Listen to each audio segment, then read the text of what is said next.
Hi, what's up? Thanks for joining me in this video. So in this video, I'll be talking about the 5 things you can use your refund for from the IRS, all right?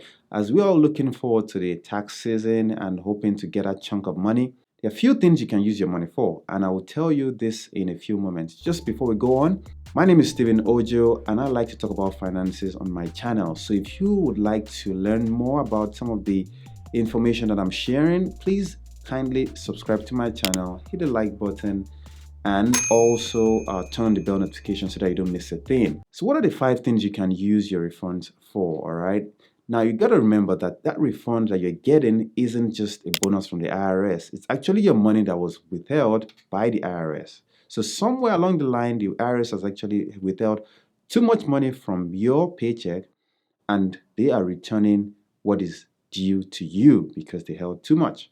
So that money, all right, when you get it, that chunk of money that you would get, what can you use it for? What are the 5 things you can use it for? Number one, let's pay down debt. If you want to go far in your financial journey, you need to eradicate debt or at least reduce it to a very minimal amount. So let's talk about the kind of debts that you have. All right, we have some that are like student loan debt, we have some that are like car debt, we have some like a mortgage, we have some like credit cards. And the worst of out of all these ones, although they are worst ones, but at least the worst out of all the four that I've mentioned right now is the credit cards or payday loans and things like that. Because they have very high interest rates, you want to get them off your chest as soon as you can. First thing you want to get rid of is credit card debt. If you can reduce your credit card debt to much minimal amount, you are on a financial path that stands a chance of succeeding.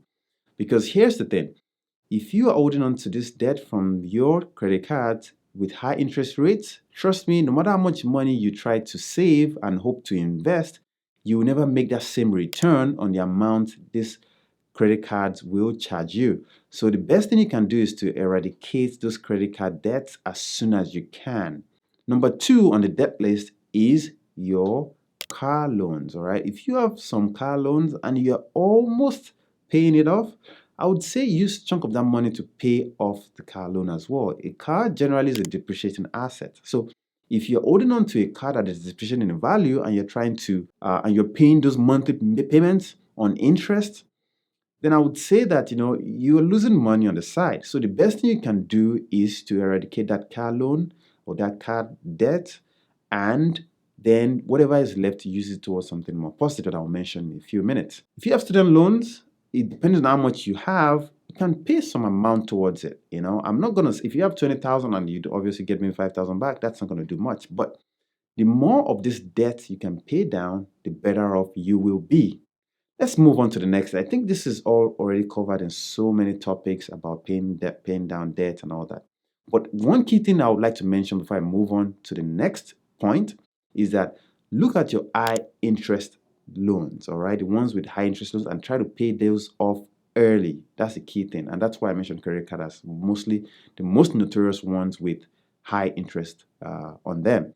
So try to get rid of those, and then you can start maybe saving or other things. So number 2 point, remember, after you pay down debt, number 2 thing that you can do with your returns is to have an emergency fund. I know we've heard this several times about saving for emergencies and having that spare change so that when something unexpectedly happens, you have some money to use.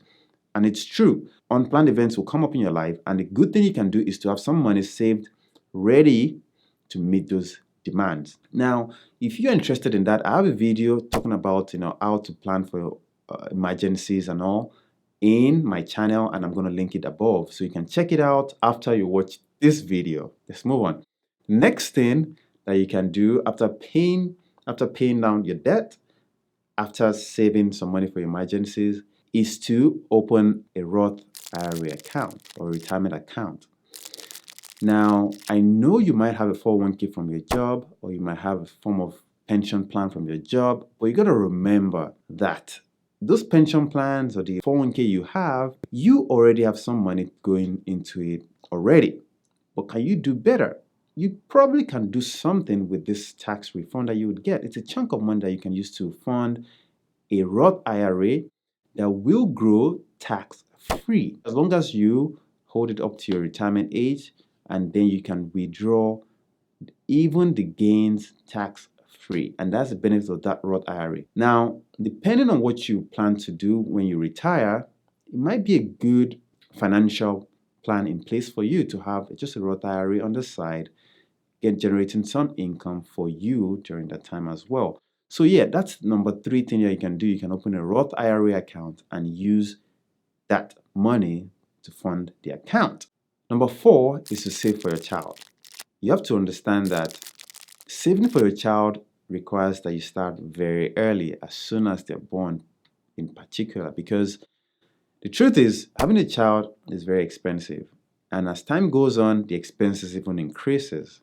Yeah, there might be some times when it's going to be low, but eventually there's always some form of expense, and generally it increases as they start attending school, as they attend high school and in college. In order to stay ahead of that game, the best thing you can do is start saving for them as soon as they're born. I've heard some people say, well, there's no point saving for their kid as long as they have the money. And that's true, as long as you have the money. But you got to remember that as human, we tend to hold on to what belongs to us, right? I mean, I've heard some people say they want to save for their kids within their own account, right? In like maybe their Roth account or something.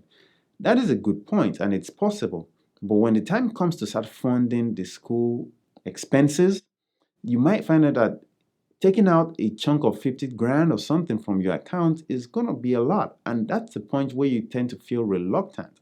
Don't get me wrong, you might love your child so much, but at the same time, you will understand that it's just a detrimental act on the progress towards your own financial future. So the best thing is have a separate account for your kids to fund their education and start putting some money into that account early. Invest the money. Don't put in the savings account, because savings account will be a loss at the end of the day.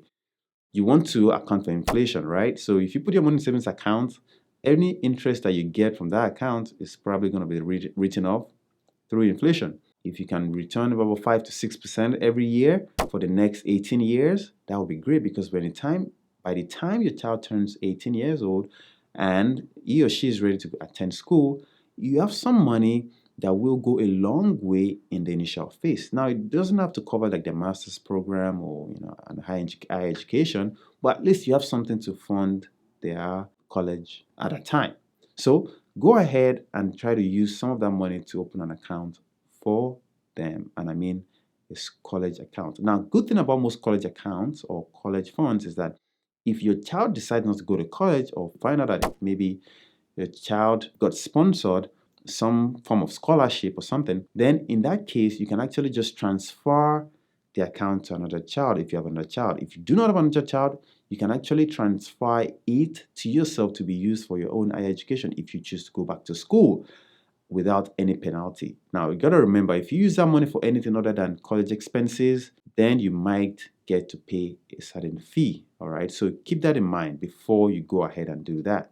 The last tip I have for you is, if you're looking forward to getting a chunk of money back from the IRS, then one of the other things you can do is to invest in a business, all right, if you already don't have one. If you have a business or you have a business idea, you might want to put that money into your business, all right? Now, one of the common things that people would do with their money is to spend it. But if you invested in something that you believe in, then there's a chance that you have given yourself a platform to speak, or the platform to sell, the platform to create a source of income for yourself. So if you have a business idea that you've been thinking about, you see that chunk of money you're getting could go a long way in funding that business idea. You got to understand that funding your own business idea is the best thing you can do for yourself. Because if you have a side business or even a full-time business that creates you that income that you desire, then you are on a path to a life filled with freedom. So you got to understand that funding that business would be one of the greatest things you can do for yourself with that money.